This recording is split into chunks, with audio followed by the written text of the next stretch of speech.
Hey, folks, today is Wednesday, October 16th, 2019. We are, of course, here with the Black Women's Roundtable, National Coalition of Black Civic Participation, at their Spirit Democracy Awards. We still got our show. I'm going to be, of course, hosting that a little bit later.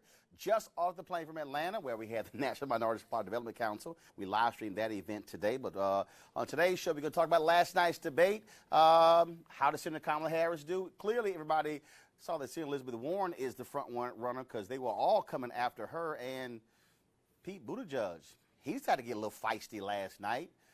So we'll talk about all of that. And also, what will they talk about on social media? We'll break all of that down with our panel here. Lots of other stuff we got going. So we're going to get right to it. It's time to bring the funk on Roland Unfiltered. Let's go. He's got it. Whatever the miss, he's on it. Whatever it is, he's got the scoop, the fact, the find. And when it breaks, he's right on time and it's rolling. Best believe he's knowing. Putting it down from sports to news to politics. With entertainment just for kicks, he's rolling. Yeah, it's Uncle Roll, y'all. Yeah, it's Roland Martin. Yeah, rolling with Roland now. He's funk, he's fresh, he's real, the best. You know he's Roland Martin now.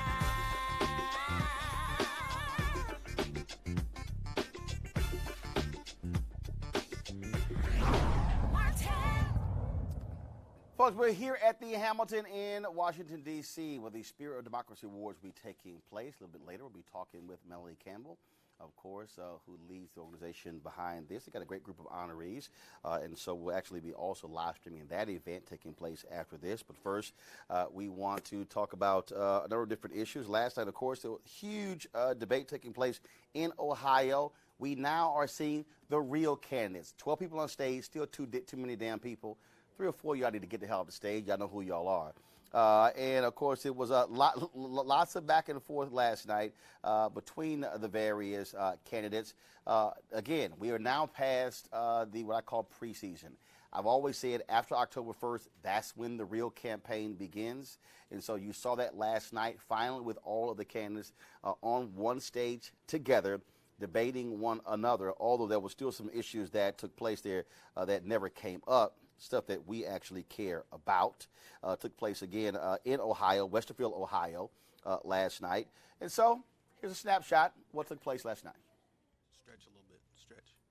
All right, we'll have the video in 1 second. Again, you had folks, of course, Vice President Joe Biden, Senator Elizabeth Warren, Senator Bernie Sanders on the stage, surprisingly, just a couple of weeks after he had a heart procedure after having a heart attack. Also, Senator Kamala Harris, she had some newbies there. Tom Steyer, who bought his way onto the stage. Must be great to spend almost $40 million in 84 days to buy your way onto a stage, and still nobody knows who the hell you are. Of course, Julian Castro was there as well. Senator Cory Booker, of course, Beto O'Rourke as well. Andrew Yang. What you didn't have is you didn't have, the spiritual one, Marianne Williamson. She did not make the cut last night as well. And so many people say that they actually raise the bar even higher to say that it should be at least meeting 4% threshold in the various polls in order to meet on the debate stage. Folks, let me know when we have the video ready. Again, for the snapshot. So let me just do this here. I'm going to introduce our panel right now. They, of course, will play some of the video. Joining us right now, Monique Presley, of course, a lawyer, crisis manager as well. Also joining us is Lauren Victoria Burke, NNPA, and, of course, Eric Savage Williams, host Savage Politics Podcast. Again, we finally have these folks on the stage together with one debate. Last debate we had one as well, but you still had some folks out there. I still think we're about 3 or 4 a little heavy right now who need to get off the stage, who really don't need to be there. So each one of you, I'll start with you, Monique. Any surprises, anything that stood out last night? Well, the one thing that I was tweeting about that stood out to me was the seemingly inability, I don't know if it was refusal or arrogance on the part of Senator Warren to just answer basic yes or no questions. It was supremely frustrating to me because on the one hand, I get, okay, she doesn't want to fall for a gotcha concerning taxes and Medicare. People are going to be doing better. Medicaid for all helps. It brings costs down overall. But it's a fact. taxes are going to be raised for any number of Americans. And when you're asked a direct question about it 15 times over 3 different debates and you can't come up with an answer, I start getting concerned, because this gig is one where you have to have a position, fight for it, and convince the American people that it's worth it. So that's what I said on Twitter last night. If my taxes are going to go up, tell me. If I'm going to end up better off overall because of the level of the insurance costs going down, tell me. If I got to take one for the team and the team is the United States of America, tell me. Americans should not be treated as though they're dumb and they can't handle hearing, yes, your taxes are going to go up, you know, and when you're saying you're using Bernie's plan and Bernie's standing right next to you saying, yeah, your taxes are going to go up. So I was concerned. Yeah, she's a front runner, but she's a front runner who seems to want to be living on her own terms. Well, I mean, I do think that obviously, as I switch back and forth, when they did foreign policy, I'll be the first to admit I went to the Nats game and came back. But anyway, I think Liz Warren, you're right. She should have just answered the question. She probably will do that next debate. She obviously got the, as Roland tweeted last night, the front runner treatment because, in fact, she's the front runner. But I do think this nonsense that we saw with Pete Buttigieg, who likely really barely should be on the stage, and, you know, Senator Klobuchar, this running to the middle nonsense, which is why they were hitting her up on that. They want her to admit, ooh, you're going to raise taxes, and now you're not going to be able to win if you raise taxes. It's all nonsense. They're courting, they're trying to court the middle, court Trump voters. It's all nonsense. They're going to win with the base. As usual, they're going to win with black voters. So whatever has to happen out there for that to happen is what wins, and this is why Biden is going to lose the nomination to Elizabeth Warren, because this whole game of trying to act like you can please everybody, particularly everybody on the right, in this era of politics that we live in, with the Trump people around, is nonsense. So even though you're right, she should have answered the question. That entire game, and to have anchors from CNN asking her questions who have investor husbands that make $17, $18 million a year. See, the reason we're talking about that and not income inequality, and the reason that Sanders was able to hit that home run last night, yet again, on income inequality, is the entire narrative is off. Because when you have people who are making millions of dollars asking the questions, they don't talk about poverty, which Booker was right to bring up. They don't talk about the issues that affect and impact average, everyday people. And Sanders and Warren are talking about that. Okay. So it's that. All these debates are bullshit. No. All these debates are bullshit, because you're absolutely right. Mm-hmm. Because the issue that first of all, hold up. I'm gonna come back to that. No, because this has actually been pissing me off for the last several cycles. And so, Erica, just your surprise last night, and then I'm gonna explain why these debates are bullshit.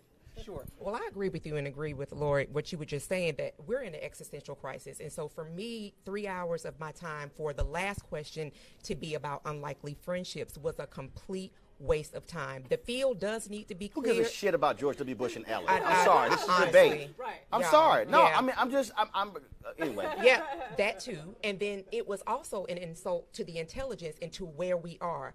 We are all adults, and everybody has a real clear understanding of the mediocrity that's leading the country right now. People are ready for change, and so auditions, whoever's the cool kid, all of that needs to be pushed aside. And and not for me, it feels like it's more than 3 or 4 people that need to drop out of the race, but right now it's decision hour. See, I guess CNN has to get their sound bites in, which is why Biden got questioned about his son. That's all nonsense. That's all nonsense. That interview should not have happened. So for all the people who are watching at home, so let me explain to you the bullshit game, okay? And I was trying not to cuss these people out, but I'm left with no choice. You're absolutely right. Every single one of these networks, what they are desiring, they're not actually desiring what other issues Americans out there care about, but they actually ask, what is the moment that's going to get replayed on all of the other networks? It's a whole branding opportunity. So, for instance, I don't believe healthcare has to be a part of every debate. Right. It doesn't. If there have been, but this is what, the fourth one? Right. Fourth one? Right. And it's been the first 3.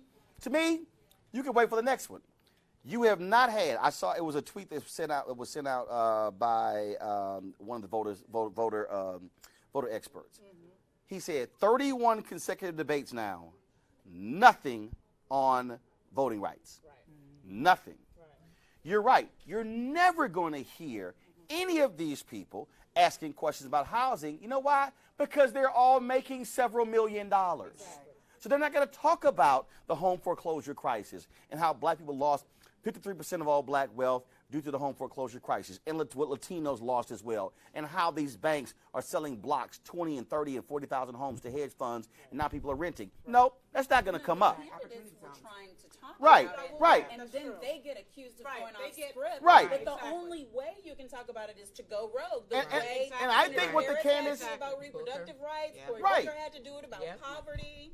Somebody else had to do it about one of the other topics. But they all would try to treat the ridiculous question and then slip in the but why? Even if you're going to talk about health care, why aren't you talking? It doesn't have to have the same treatment. You know, See, it's the not fact the that same you've got a overall. guy just- sitting on the stage. Here, the volume is low on the live stream, so we can boost the audio. It'd be great. Go ahead. The fact that you've got a guy sitting on stage, which is a multi-billionaire, no problem with that, right? He has the right to participate just like anybody else. So the fact that he has money, the fact that Tom Spire has money is not a bad thing. But the fact that you've got that guy standing there represents the whole problem. And, of course, the anchors don't reflect average American salaries.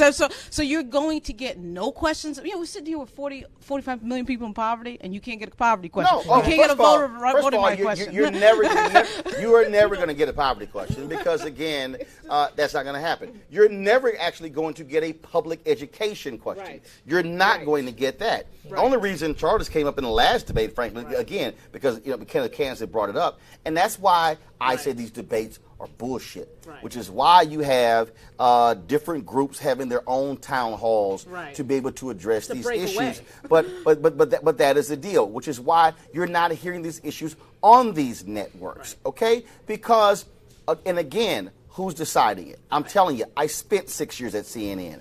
I know the game. I know the individuals who get in the rooms, who are deciding these things. Very few people who look like us. Matter of fact, congratulations to Emily. Finally, CNN got a black executive producer of the Situation Room. But trust me, the people in the room, they're not black. These issues are not going to come up. They're not Latino. And what's frustrating is when you go outside. Okay, sure, you're going to have questions talking about Syria comes up. Okay, I would love to hear somebody actually ask one day to the candidates. Africa has 7 of the top 10 fastest growing economies in the world. What exactly is your plan for us to actually partner with these African nations, as opposed to them having to get billions from China and, frankly, them raping the continent? But one of Absolutely. the problems that we've talked about, that I've talked about, and people disagree with me about on this show before, is this is why I think engagement and following not just these debates but all of the town halls does matter, because there are things that didn't get addressed last night. But to CNN's credit, I've watched every single one of those town halls, and every one of those topics that people are complaining about that did not get treated last night has been covered with each individual candidate, with voters in the room getting to ask questions. The CNN town halls that they've held for each candidate. Well, first of all, they've had an LGBTQ town hall. They had a climate change town hall. No, the ones for tonight with Kamala Harris, tonight with Elizabeth Warren, tonight with Bernie Sanders. And I watched those. Remember, those town halls actually took place in March. It was early, but here's my point. In those individual town halls, the difference, though, with the debates is that it's a much bigger and broader audience. Yeah. And again, the goal of the people putting these on is exactly what you get. And what you're not, and also like the whole partner deal. So, for instance, the next debate, November 20th. Okay, I love how the DNC says it's going to be in Georgia. No, it's not. It's going to be in Atlanta. Like, where in the hell else are you going to have a debate in Georgia other than Atlanta? Okay, seriously, I'm just saying. All right, that's first. Okay, so here's what's interesting. So the debate's going to be on MSNBC. So the partners are MSNBC. The co-hosts of the debate are MSNBC and the Washington Post. Right. Then they have as a partner Urban One, but it's going to be on the Radio One stations and the digital platforms. I'm sorry, that does nothing for me. Okay, no, because I'm sorry, Urban One, if you're not going to have somebody from the company actually asking questions, what the hell is we the don't whole have a point? voice. What's the point? And I think the other Jorge Ramos was sitting at the desk He was. at the ABC debate asking questions. So it doesn't mean anything to me to have a black media partner, and you don't have. And so again, maybe they're going to have somebody on the stage. I don't know if that's the case when you ain't got no news. But again, my point is, this is where we have to have, and that's why I keep calling out these 8 black networks that are doing 1,344 hours a week. The fundamental problem that we have is here's the other piece. You can't convince me why they can't together and say we're going to do the damn thing ourselves. Okay? You don't have, it doesn't have to always be ABC, NBC, CBS, MSNBC, Fox News. Well, they're not getting into Democrat debates, and CNN, because they are the ones who are setting the tone. They set the coverage tone, they set the focus tone, and that to me is a problem. Eric, go ahead. I was just going to say, and then also for the Democratic Party, look at who your people are. It made no sense that we went well into almost the second hour mark before there was any conversation around the last police shooting that we have. And not saying that that is all of the black community, but because the lion's share of Democratic voters are black women, are black people, there definitely should be from the Democratic Party leadership more of a push and more of coverage and more conversations around the issues that directly impact our communities. It's, all of these different town halls, you'll follow it, Monique. I'll follow it as politicals, like we'll follow that. But for the American public who have families, they have children, they're tired, they're like, show me, give it to me, and they want it. It needs to be boiled down to these are the boilerplate issues. We hear you, we see you, and then converse about those. This is why control matters, because the individual who is controlling the debate, they're the ones who are determining what gets asked. And that is actually what sets the stage. And look, the debate, first of all, this is like big debate, one, there you go. But the other issue, again, which goes to who is asking the questions Monday, Tuesday, Wednesday, Thursday, Friday, Saturday, and Sunday, because that also sets the agenda. And so to me, that's also sort of what's driving this. I think that's also what you see with the frustration there. And the whole point is also, okay, what's the entertainment? Can I get that moment where Biden is fighting with Warren, and so, ooh, Biden got real loud and was talking down to Warren, and then she said, thank you. It is all designed for the entertainment game, as opposed to, no, we're dealing with what is real. I would have loved to hear, and again, I would love to hear somebody ask a question. So, should Trump have given the farmers $28 billion in welfare? I know.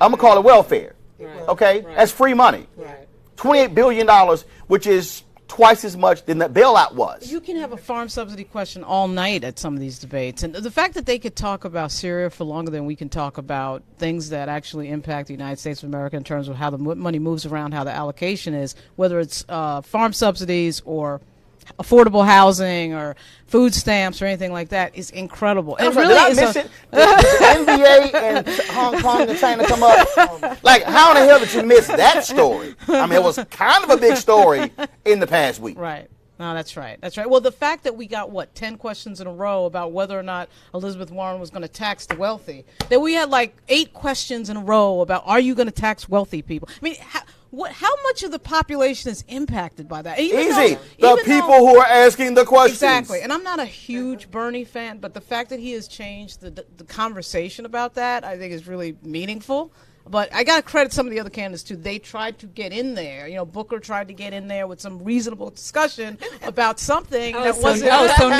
So now you're going to be his friend, huh, Lauren? Be his friend a little bit. Last night, Lauren was talking about how he was acting like he was a front runner, not acting like he only had 4% of the vote. Because he was. was. Said, well, how do you want him to act? And how should he be acting? Yeah. And she said, right now he should be in Jersey watching the game instead of being on to get back to what Roland has said. I want one of these candidates to say, I'm sorry, can I get somebody who asked a question who's making $100,000 a year?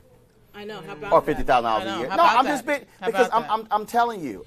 That's why the audience. That's why the audience. That's is a big when it's deal. important to have half and half. Okay, but were there audience questions last night? No, of course not. The structure was off in a number of ways. Because the only I'm telling you, these debates are designed to showcase the network stars.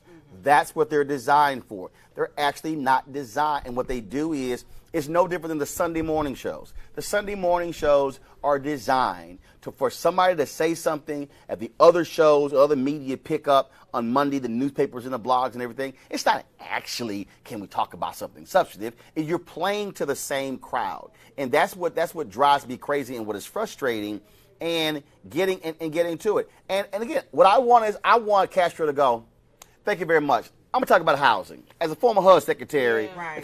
and then they go, sir, ask a question. No, because you know what? You keep asking the same damn question. One thing I will say. I'm sorry, go roll. That was actually a good thing last night is that the moderators did not force them to answer, so they just sort of talked about whatever the heck they wanted to talk about. You're right about the Sunday talks, but that's starting to break down a little bit. I happened to be in an event last night and talked to Chuck Todd, and you noticed that interview he did Sunday with Senator Johnson where he just basically broke fourth wall and said, this is nonsense, and I'm breaking out of this, and that's happening more and more. It's about time. That's been long overdue. Chuck, That has been long I'll overdue, admit Chuck. that 8 That's years long ago. overdue. Right. He's Long like the last overdue. man standing. He is. Better late than never. And we're calling him out on that. We see you, Chuck. I got to go to a break. We come back. We're going to talk with Melody Campbell. Also, we're going to talk with a group that was actually monitoring social media and to give you guys a sense of what people were talking about on social media as the debate was unfolding. You're watching Roland Martin Unfiltered. Back in a moment. You want to check out Roland Martin Unfiltered? YouTube.com/Roland S. Martin. And subscribe to our YouTube channel. There's only one daily digital show out here that keeps it black and keep it real. It's Roland Martin Unfiltered. See that name right there? Roland Martin Unfiltered. Like, share, and subscribe to our YouTube channel. That's youtube.com/Roland S. Martin. And don't forget to turn on your notifications so when we go live, you'll know it. All right, fam, it's almost that time. The holiday season, of course, is for many of us the favorite time of the year. Now, whether you celebrate Halloween, Thanksgiving, Ramadan, Christmas, Kwanzaa, New Year's, all of these, of course, from October to the end of the year, this is when you think about spending time with the people you love the most.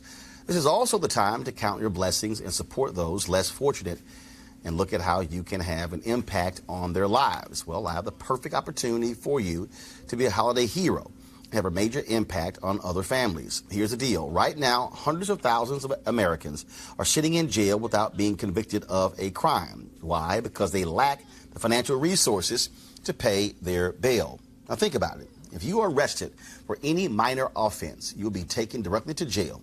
If you don't have bail money, whether it's a few $100 or a few $1,000s, you will stay there until a court date is scheduled. Now that could be days, weeks, or even months.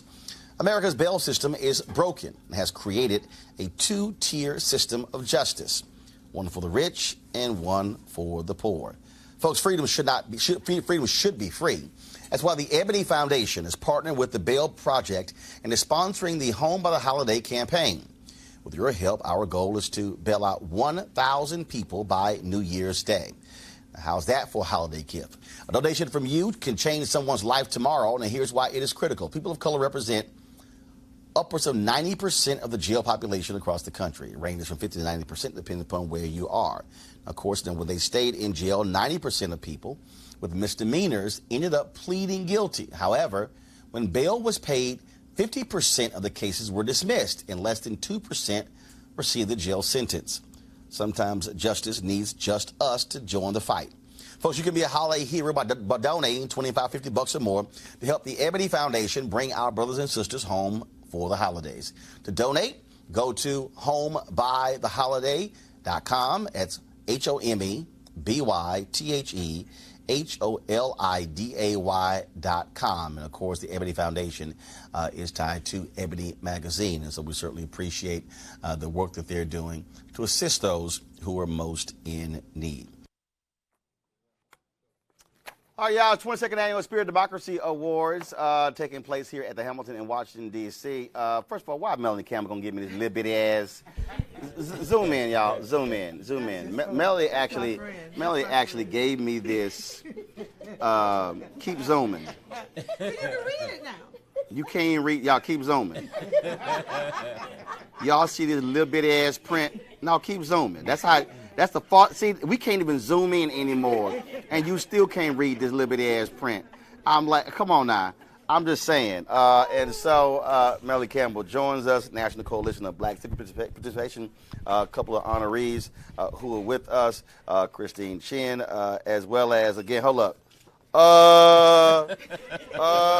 Damn, I know that, Alonzo Bird. How y'all doing? Glad to have you here. Thank you. First off, Mel, I got to ask you, again, debate was last night. Did you hear anything of interest to you? I would say I wasn't able last night, honestly, to watch the entire thing. But from what I did see of it last night, I was listening to your earlier conversation, and I what frustrated me was the lack of getting to some other kinds of questioning. And when you talked about the whole question, around everybody with money, that's real. And so part of the challenge I think that we have to find is to find a way for our issues to be out there. You talked about affordable housing. We did our Essence poll, Black Women's Roundtable, and for millennials, that's like a critical issue. The impact of gentrification. If you want to talk about wealth issues, it is not just about affordable health care, albeit that's important. It's all these other kinds of things that are having a major impact in urban and rural America. That's both of you. Are you hearing what you want to hear? Well, for the Asian American Pacific Islander community, a lot of it is about whether or not the candidates and the parties are doing early outreach and engagement with the communities. I will say this round we're seeing a little bit more of movement because finally candidates are meeting with the Asian American community in Nevada and also Iowa. Like they actually finally realize that there are Asian American voters in Iowa, right? But even in Ohio, that's actually my hometown, Westerville. I grew up in there. I did not. And one thing I wanted to really tout with everyone was that, Columbus, if you add up the African American community, the Latino, Asian, the growing Somalian and Nepalese community, that makes up 40% of Columbus, right? Those are new potential voters that they should be going after. So it's no longer just about white America, like what I used to grow up in Ohio, but it's actually a lot more diverse. Well, Roland, like you, I was watching the baseball game yesterday, but my St. Louis Cardinals. My Astros won. First of all, you just said my St. Louis Cardinals? My St. Louis Why Cardinals. in the hell would you bring up the baseball game when y'all got y'all asses swept? We got swept, but swept. They beat y'all like y'all were named Precious. But there's only two teams that you can really talk about in World Series, though, right? Who? The Yankees and the Cardinals. How so? The Yankees got 26. We got 12. See, you sound like them. I'm just saying. You sound like them janky Lakers fans. No. When y'all can't talk about present day, y'all got to try to go historical. Yeah. Y'all didn't lead in one game. Hey. They beat the hell out of y'all. You might want to focus on a debate you didn't see. Things happen, but hey, we'll be there next year, as we will. The Cardinals. Yeah, Who else? All right. Come They on. beat the hell out of y'all. You got a St. Louis guy here. 4 straight. 4 straight. It happens. What happens? It happens. No, don't look at me. My Astros won. Hell, at least we know how to win a game. Hey, okay. Well, back to the debate. Yeah, there you go. I'm trying to, you the one. Hey, I didn't bring up St. Louis. From what little bit I saw, there's still too many people on the stage to really have some really, concrete conversations about the issues of the day. And the reports that I've been seeing in the media and social media is basically about what wasn't asked, what questions did not get addressed, whether it was climate change and I heard you just talk about, African American issues that pretty much were not addressed. So, those debates, when they get down to 4 or 5 candidates, I think we can have some real discussion about what's what. Right now, it's just a free-for-all. Again, this is still, I would say that this is sort of like the first couple of games of the season. Everything changes when you go to November, when you go December. Frankly, I'm going to start cutting people off who are not serious candidates. Right. I'm sorry, you're polling at 1%. You ain't got a shot. Why are you there? You don't. I mean, you just don't. I mean, and I get everybody talking about, but you might. No, you don't. Right. You don't have a shot. And so we can see them and be nice about it. But I think as we get into it, I think you're going to still see the vigorous debate. But I still think, though, that it will be the external events, the other town halls, the other forums, where that will be issue specific. Right. That will be able to force the candidates. Like, for instance, I'm working on town halls with different candidates to be that's specific to black men. Right. Because, again, there are issues that are there that folks don't want to deal with, and black men are saying, I'm not hearing this stuff. Right. Well, just follow black women, follow our lead. Do it. And I'm glad you're doing it. Follow y'all lead. I'm just saying. I'm just saying. Oh, right. Follow your lead. No, I got this. I'm good. I'm good. But on this, my daddy taught me how to lead. Seriously, I'm glad that you're pushing the issue. It's not something that as National Coalition we don't understand how important that is. That if you're going to go after, we do know black women we do drive the vote, but everybody, you need all the black vote. Plus, if you think you're going to win the primaries, and so when the dust settles and all of these debates get February, when we get to South Carolina, that's when the real deal starts for black folks, right? And so that's what I keep telling folks. It's like, yeah, a lot could happen between now and then, but you better be talking issues that we care about. What I ask each one of you this, and that is, again, what still drives me crazy. How do you have debate? Voting rights does not come up. I mean, here you have a Supreme Court decision that gutted Voting Rights Act. Now, of course, they're trying to even go up to Section 2. So you can completely obliterate the Voting Rights Act. And it is as if, no big deal. And the problem I have is that what mainstream media does, they focus on the voting issues after the election. Right. Happens every year, and I'm like, you might want to be dealing with that before the election. Right. I mean, we saw what happened in Tennessee when the law was passed that criminalizes those folks who are actually out there trying to register folks to vote. You see what's happening with Amendment 4 in Florida, same thing as well. That has to be dealt with. Right. And it's going to impact the issues around voter suppression, and the fact that this particular administration has not and won't do anything about voting rights issues. You have a Senate that won't move on what the House already passed as far as trying to do something to get prepared. You have a Senate that won't put money in to deal with these issues. And so it's part of it. So as we're dealing with 2020, we know we're going to have voter suppression, right? So that means we're going to have to overperform. Even as lawyers do what they do, the LDFs of the world, the Lawyers Committee of the world, all these organizations, they're doing their part, right? We're going to all be out here trying to make sure that folks know what their rights are, but we also know that folks, as I said, the enemy is not sleeping, and we have to be on top of what we need to do. And on top of the fact that we got to deal with the census at the same time. In the first 6 months, I keep telling folks, look, in February, you start the primaries. That goes all the way through. In March, you start the Senate. And all of it, as you have said quite eloquently, it's about money and power. Both of them are. And so a lot is riding on this. And so thank you for all you're doing and pushing and making sure brothers follow the sisters. Thank you. Yeah, and and the media, and the media and the community really does need to start talking about the changes in the voting rights, especially state by state, because it's so confusing in regards to what's applicable to you.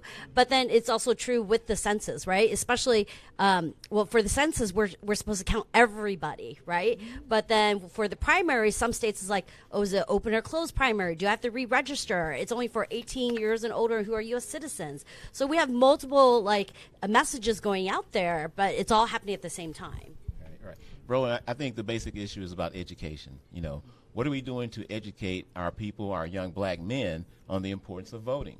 I mean, do they know the people who lost their lives for them to have the right to vote? Do they know about bloody lawns? Do they have a perspective about the history and why it's important for them to vote? I'm not sure. Does it need to be in some type of hip-hop song that they get the message or something? Where are they getting their information about the critical need to be a participant in today's voting? I'm not sure where they're getting that from. Well, again, we got time. Still time running short, which is one of the reasons we created this show, the opportunity to be able to share these issues and share with folks. And so looking forward to the award. Congratulations on you being honorees. Thank you. And so it's going to be a good night. Melody, thanks a bunch. Thank you, Roland. Appreciate it. All right, folks, got to go to a break. We come back. We're going to talk about what folks were discussing socially with last night's debate with a group out of New York, and also be chatting with Leah Daughtry as well as Tommy Dortch. Coming up next, right? Roland Martin Unfiltered, broadcasting live from the Hamilton in D.C., site of the 22nd annual Spirit of Democracy Awards. Back in a moment. You want to support Roland Martin Unfiltered? Be sure to join our Bring the Funk fan club. Every dollar that you give to us supports our daily digital show. There's only one daily digital show out here that keeps it black and keep it real as Roland Martin Unfiltered. Support the Roland Martin Unfiltered daily digital show by going to RolandMartinUnfiltered.com. Our goal is to get 20,000 of our fans contributing $50 each for the whole year. You can make this possible. RolandMartinUnfiltered.com.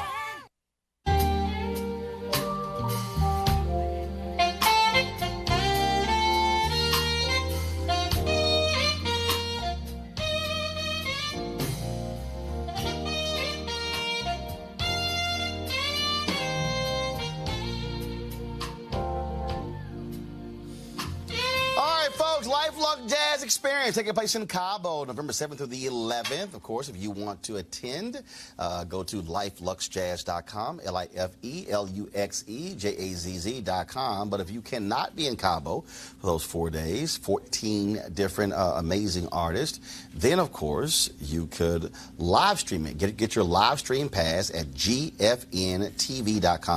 That's gfntv.com.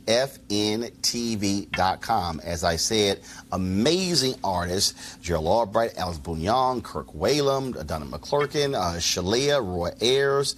Man, it's going to be an unbelievable 3-day extravaganza. And so look forward to you participating. And again, get your live streaming pass to cover those 3 days, all 14 concerts. You'll be able to watch right here on your phone, on your iPad, computer. Does not matter. Go to gfntv.com. That's gfntv.com to get your live stream pass. All right, folks, really glad to be here. And so let's have this, another conversation. We talk about what people are talking about on social media.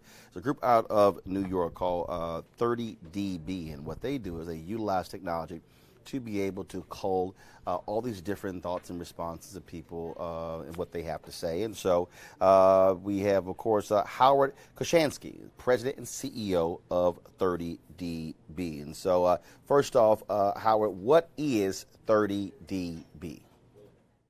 30dB is a unique engine that can identify in real time the sentiment on every topic of discussion in social media.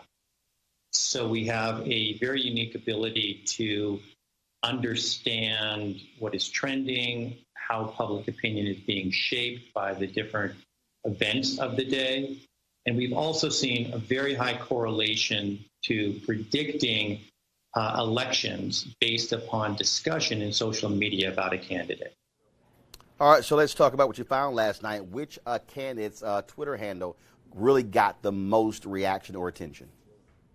For all of the candidates that appeared last night, the ones that received, the candidate who received the most amount of discussion was Elizabeth Warren, significantly more so than the other 11 candidates.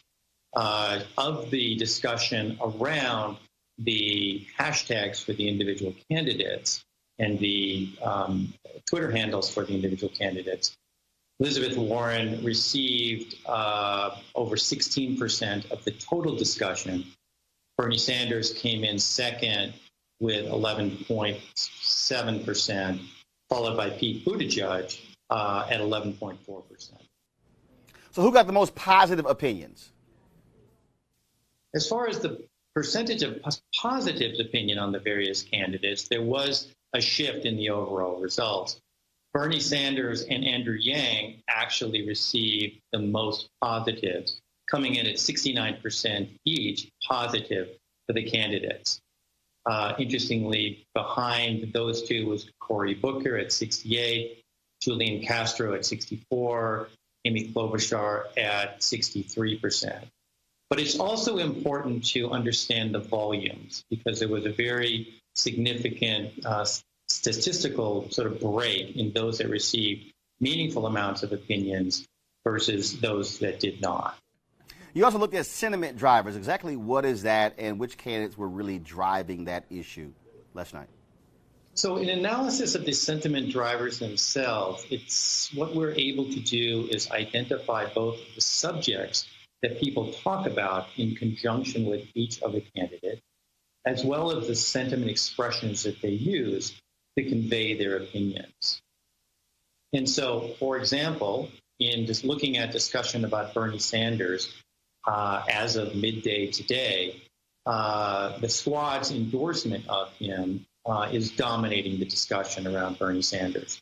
There certainly was quite a bit of a discussion in support of Bernie Sanders, talking about his health and vitality during the debate, but definitely the dominating discussion item for Bernie Sanders as of midday today is the Squad's endorsement. Interestingly, also for Elizabeth Warren, who actually came in much lower in overall sentiment, discussions about Medicare for all really drove the discussions. and questions about how she was going to pay for that plan, and taking some challenges associated with not being completely forthright with how she was going to cover the costs of her very robust plan. Lots of discussion last night about Medicare for all, but you found only 33% of the people support that? Yes. As of today, as of midday today, social media is only 33% positive on Medicare for all, and the volumes are actually very robust. The drivers behind that discussion are questions about the costs and the likelihood of raising of taxes and who is going to pay for that. The debate last night obviously focused very intensely on this issue and raised a number of questions. Bernie Sanders acknowledging that there would be raises to the middle class as well, but also Elizabeth Warren's sort of dodging of who was going to pay for that expense has focused the discussion today around Medicare for all. The other point to understand is that Medicare for all is a very broad-based discussion item, whereas discussion for an individual candidate may be focused a little bit more heavily on this from the supporters of that candidate, especially if that candidate has not yet broken into sort of the national discussion. A good example of that might be the high positives for Amy Klobuchar yesterday, but she had relatively low volumes.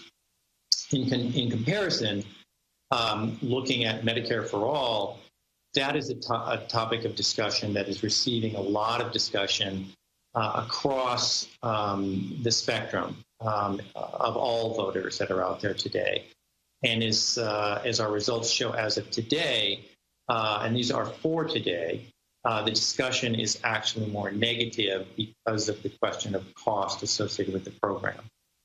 This is a meaningful dip. Normally, Medicare for all comes in pretty close to 50-50, but it's a very interesting dip in sentiment today, and it'll be interesting to see if that rebounds quickly after discussion for the debate subsides. All right. Did you find that people actually gave a damn about all the madness surrounding Donald Trump?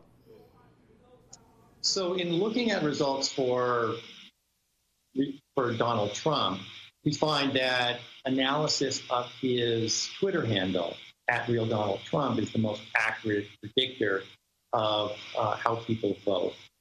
In the 2016 election, we were actually able to predict Hillary Clinton's margin of victory in the general election based upon analysis of Twitter handles. We also saw in the 2018 midterms, we were able to predict results, who was not only the winner, but actually the margin to victory for a number of candidates who won, but polling actually predicted were going to lose.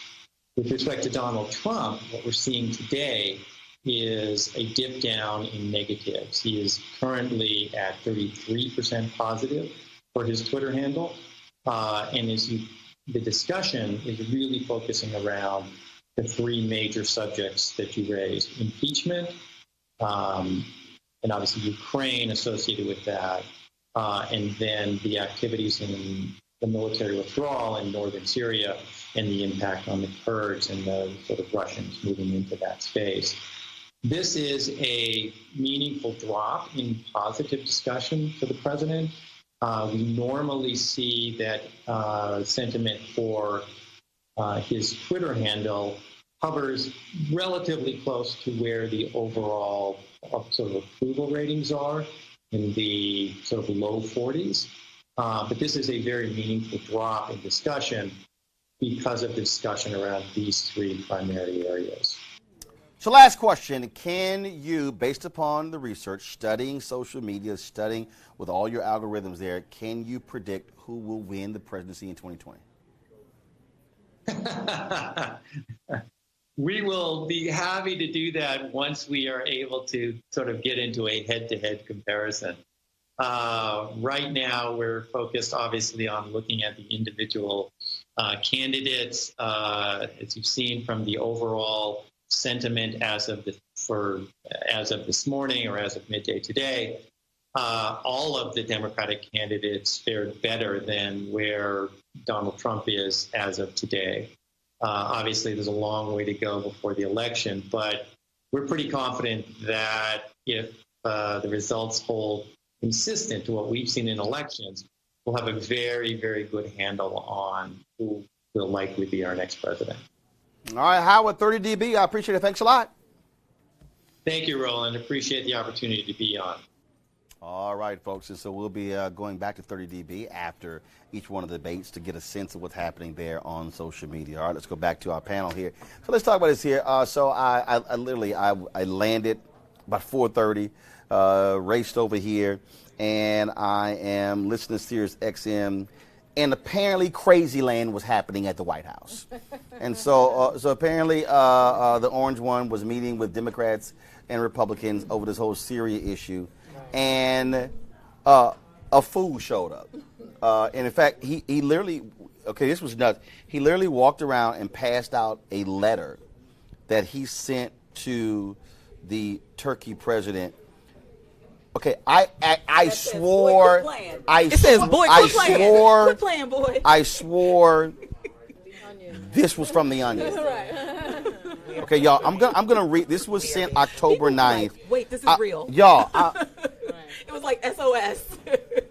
Y'all, wait, this is real. If there's somebody who is voting for this man, they're sick. Okay, this is, y'all, I'm about to read the letter. It was dated October 9th. The whole letter? And it was sent to the president of Turkey. Okay. Dear Mr. President, let's work out a good deal! Exclamation point. That's the opening sentence. You don't want to be responsible for slaughtering thousands of people, and I don't want to be responsible for destroying the Turkish economy, and I will. I've already given you a little sample with respect to Pastor Brunson. I have worked hard to solve some of your problems. Don't let the world down. You can make a great deal. General Mazlum is willing to negotiate with you, and he is willing to make concessions that they would never have made in the past. I am confidentially enclosing a copy of his letter to me just received. History will look upon you favorably if you get this done the right and humane way. It will look upon you forever as the devil if good things don't happen. Don't be a tough guy. Don't be a fool! Exclamation point. I will call you later. It's childish. It's childish. And it's dangerous. It's dangerous. It's childish. It is kindergarten. Okay. And you're right. If you're voting for that, then what exactly are you thinking? You're nuts. You know, that if that's what you're supporting, if that's what you can defend, and quite frankly, Congress came back this week and they're on the trail. You know, they're running around trying to defend this again. At some point, some sort of self-esteem has to set in. Okay, you cannot defend this. Nancy Pelosi walked out of the meeting and she said she's praying for Trump's health after a very serious meltdown. No. So here's where we are. Family. No. But now we need to turn our attention to his health. No. So praise, worship, prayer, that's it. Listen, again, we are in an existential crisis and of nothing to say about who is or who isn't a Trump voter. Democrats need to talk to the folks that have damn sense, and that is their base. This is how we're going to win elections, by encouraging, by motivating, by talking to the people who are the bellwethers of this country. Who Donald Trump is beyond crazy, but he is in the office because 53% of white women put him there, and so did white men. We need to definitely shift the focus to who the people are that are actually going to push this country in a much better direction, and that's black voters. In the Constitution, we do have the fitness to serve. I mean, there is an argument to be made that he can no longer serve as a coherent chief of this country. I mean, that people can make that argument, and I'm surprised, given the impeachment effort going on, that they have not brought that up. Because it has a serious thing. But that can't be done by the House or the Senate. That requires internal action through the chain of command of his appointees, and every person. And they have no guts. No, it's not that. Anybody that gets close enough is fired or resigned. Anybody that gets to that edge where they're like, whoa, this is the one moron too far, the next thing you hear is that it's been a pleasure to serve. And Well, there's well, and there's right. a reason for that. And I agree with Erica, but I disagree in that it's not stupid people. It's arrogant, ego-driven, care about myself people who don't care anything about how crazy this man is until it lands at their front door. Right. The Republicans have zero incentive. There's no bottom. They will wallow in pig manure. Sure, and I but- guess but what here- I'm but here's getting why, at but is here's that why. while that's But- happening, but- we're suffering. No, but see, at greater and greater no, levels they don't every care. day. They don't care. They don't care. No, because but here, the message so has to be here's to them so that it's so gonna here's affect the money so here at the end of the day. here's what's happened on the Republican side to explain why they have no problem with Donald Trump. First of all, let's be clear: House Republicans and Republicans in the Senate know he's stupid. They will admit he's nuts. In private. But this is what Donald Trump is giving everybody. Donald Trump is giving the business interest, got your tax cuts, we're destroying regulation, we're getting rid of all this environmental protection stuff, we're going to do whatever y'all want. They're happy. He talks about military industrial complex, $700 billion extra given to the military. They got no problem with it. Then you have the social conservatives. Donald Trump has said, look, I don't really care about this. Pick whatever judges y'all want. And they like, cool. So every Republican constituency is perfectly happy. They know he's nuts. They know he's batshit crazy. They know this.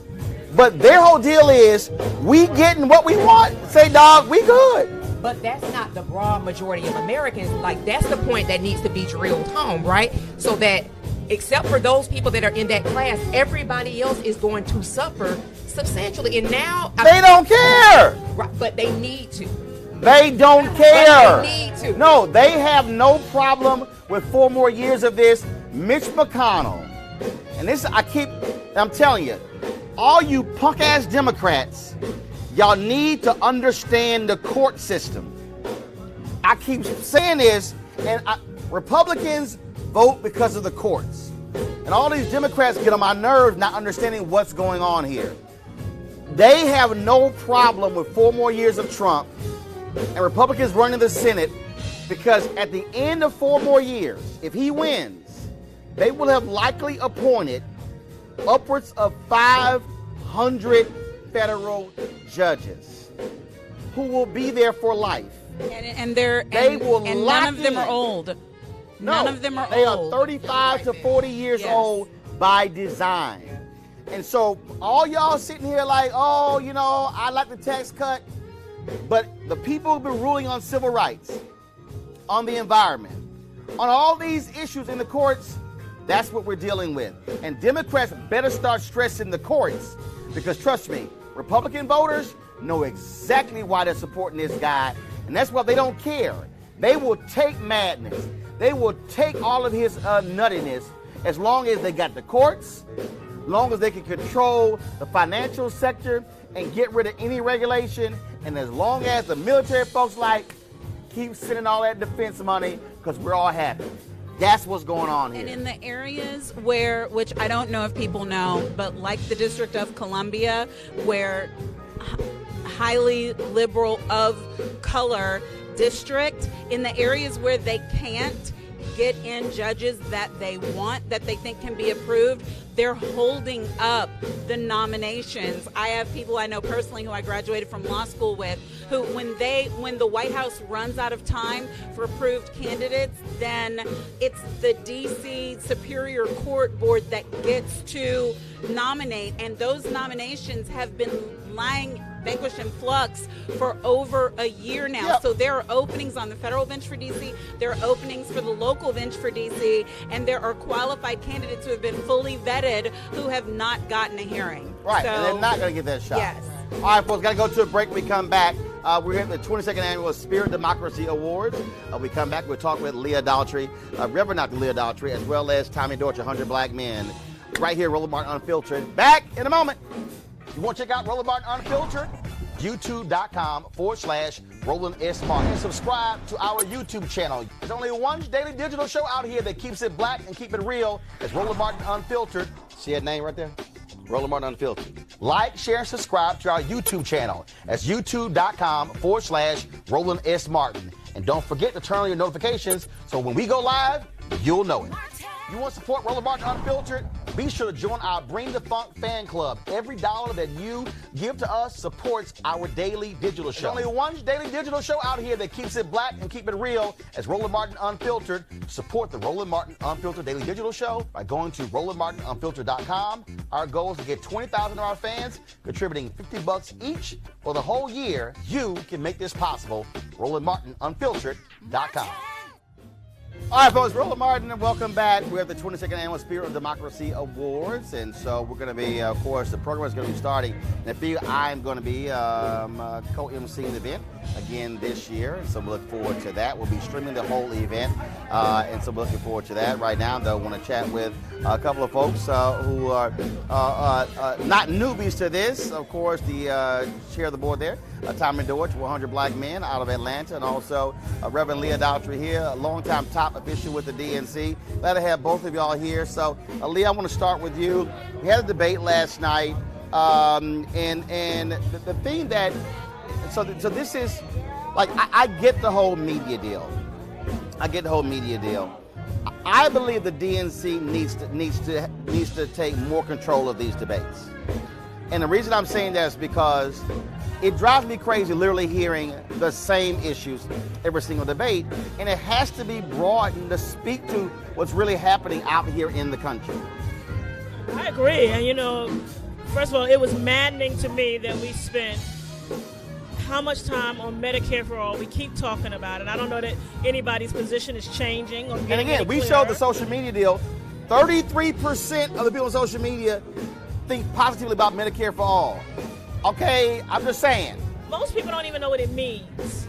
And then, the last question, what's your most unlikely friendship? I'm like, really? We haven't talked about voter suppression. We haven't talked about income inequality. We haven't talked about, in any real depth, gun violence. And we're talking about what was your most unlikely friendship? It was ridiculous. So I totally agree that the DNC needs to take control. I'm also personally miffed that of the 6 debates, we've only had one black woman serve as a moderator. And so we're the base of the party. We're the backbone of the party. Why aren't our voices at the table when it comes to the issues and the questions and the people asking the questions? And that's where Tom Perez needs to say, hey, this is our stuff. Now, y'all want to pick the moderators?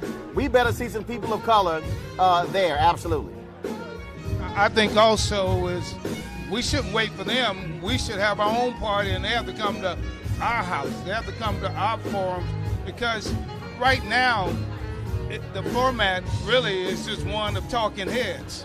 And so I think as we talk around with the leadership in this country, in our communities, with our faith communities, with our community-based organizations, with our women groups and youth groups, we need to have our own and say, okay, you come to us and we set our format. We have our Roland Martins and all up asking the questions, because right now they're so scripted.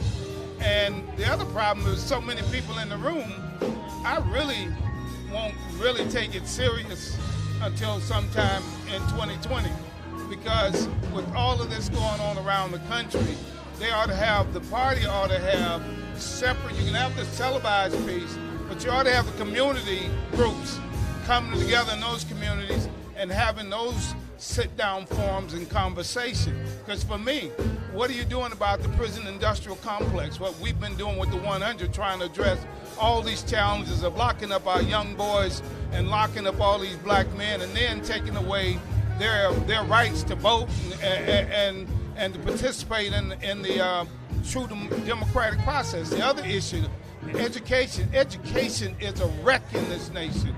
We got somebody who calls herself Secretary of Education, and education is going down in this country. We can't continue to sit idly by, but black folks got to be united in this. It cannot be the women over here, the men over here, our millennials over here, our faith community. We've got to come together. We got to cut out this mess about who's in the lead of this and be one family. Well, see, this is where we always talk about having a family conversation. This is where we've got to be real to black-owned media.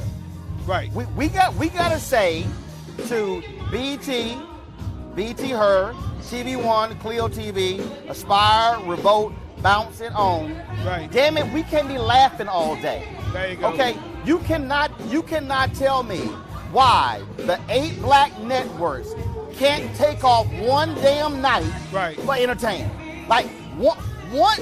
This is how many people understand. I'm talking about one night every 4 years. Right. I'm not saying one night a month. Your ratings are not gonna crater. Right. If you say, and then here's the deal. I don't understand why those 8 black networks can't say, all right, a debate's gonna cost $500,000. Okay, 50, and then you air it on all 8. Right. We control who gets to ask the questions. Right. And see, here's my deal. I don't need to actually ask questions. Here's how I would do it. I would say, if we go, this is how I would do this black debate. If we gonna talk about civil rights, I'm gonna have LDF, Lawyers Committee, and a couple others in terms of asking the questions. And then over here, economics, I'm gonna have Black Chamber Inc. It's gonna be that way. So now all of a sudden, forget the moderator asking the question, have the actual experts who do it every day asking the questions. Have young folks asking questions about student loan debt or whatever else. And so now it becomes far more interactive. But I'm serious. We got to be able to call out our own because I'm sorry. That announcement that Urban One is going to be a partner November 20th and they're going to air on Radio 1 stations and on their digital platforms, that's a waste. Right. I agree. I'm sorry. It's a waste. And that's where black media. And if the black media's doing this thing, we ask those questions that they're so sensitive about. They talk about President Trump with his racism. They're dealing with racism past him. What about what's going on in corporate America? What about what's going on in local government? What's going on in community? They just think it's convenient to talk about him and his racial tactics, but we still aren't getting to the heart of the problems in this country. I mean, and then even, we're dealing with this issue right now on the census. Nobody's dealing with the issue that all of these black folks who are incarcerated, and you're letting these small communities who used to fight have in prison, for knocking the doors down to get prison, and now they count our people in those communities, and they get more money, and they also get, again, more voting, more congressional districts. This is what happens when you have a set of moderators who are from the Washington chattering class, right? So they're focused on what folks in the Beltway are talking about and not what folks in Brooklyn or Fort Worth or, Harlem or wherever are talking about the real issues that affect real families, the state of our schools. We've heard about HBCU plans, but what about K-12? A lot of our schools are crumbling. My sister's a middle school principal. She's got classes happening in closets. This is unacceptable. What about gentrification? What about homelessness? What about all these that are affecting real life? Until you bring in the actual voters whose lives are being affected by the policies and have them articulate the question and have them articulate the issues. You just have these, God love them, Anderson Coopers of the world, who are just, asking questions based on what they read in the newspaper. I'm going to tell you right now, I'm going to go ahead and put it out there. If you want to have this black debate, this is what you do. First and foremost, you put it in a black church. Oh, yeah. And I'm telling you right now, okay, I've already laid it out to you. Do it in Chicago at the House of Hope. It seats 10,000 people. They got the stage. Okay, it's black owned. Okay, we don't need to create that big ass stage. All the money they building, the whole little fancy stage. Now we'll do it at New Birth too now. Yeah, but House of Hope bigger. House of Hope is bigger. But it's cold in Chicago. That's fine. But and in the South. Yeah, but we can do it House of Hope. But House of Hope on the South side of Chicago. There are many options. But I'm just saying. I'm talking about doing it in a place where community folks can attend. Right. Because the real problem is, look, I was at the one in Houston. It's limited seating. It's really party folks who are there. No, you want community folks who are there. Right. And to me, that's the challenge. So when you watch it on TV, you can see that the audience is not diverse. is a bunch of white folks Right. who figured out a way to get a ticket. And so you don't really have the community and the real voters in the audience. Right, absolutely. So that's a throwdown challenge. I want to see it happen. All right, looking forward to the program. Leah, thanks a bunch. Good seeing you. Tommy, thanks a bunch. Always good to see Hey, you. folks, we got to go. Don't forget to support Roland Martin Unfiltered by going to RolandMartinUnfiltered.com. This is black-owned, black-controlled. We need your support to make this happen. Okay, this is not about corporate-owned, and so we need our folks funding our news as well. And so go to RolandMartinUnfiltered.com. You can pay via Cash App, PayPal, Square. That's what we need. I told y'all, if 20,000 of our donors, people who watch this show, gave $50 each for the whole year, $4.19 a month, 13 cents a day. Show is paid for. We can travel around the country. We can do town halls. We can cover stuff. That's what we're trying to do here. So we want you to support us. Go to RolandMartinUnfiltered.com. All right, folks, tomorrow I'm going to be broadcasting live from the Smithsonian Museum, National African American History and Culture, because American Heart Association has their Business Accelerated program, which I'll be emceeing as well. So we'll be there tomorrow as well. And then don't forget, Friday we'll be at Lewis Carr's Men's Conference in Chicago. So a busy week for us at Roland Martin Unfiltered. So I got to go. I'll see y'all. We'll be live streaming the Spirit Democracy Awards. So I'll see y'all on stage in a bit. Holla!